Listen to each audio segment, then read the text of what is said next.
Welcome to Lane Turo University. My name is Conrad Layn. Let's get right into how to build business credit. First step, if you already have a banking institution that you have a relationship with, like a credit union or just a typical bank or online bank, or if you don't have that, walk into a bank and you can actually start requiring a secured loan or a secured credit card. Secured loan and secured credit card will build your business credit up to the point where you can start being trusted and start applying for business loans, business credit cards that are unsecured, and car loans in your business name.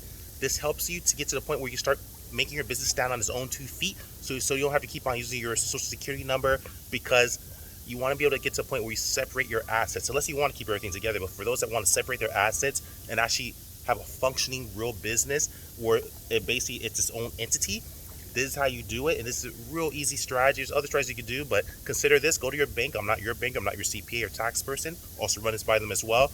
But this is a tip that a lot of wealthy people and people who are well versed in finance recommend, and I've done it myself, and it really works. You just want to make sure that the bank institution reports to the business credit bureaus. If they don't report to business credit bureaus, you don't get any proof. So make sure you actually ask them, hey, does this report to the business credit bureaus? If they say yes, there you go. They'll typically ask you for maybe a $200 $200 down payment, or they'll ask you for a $500 down payment. You pay that, they take your money as a down payment. If you report good payment history, most times they'll give back your money and make it an unsecured card.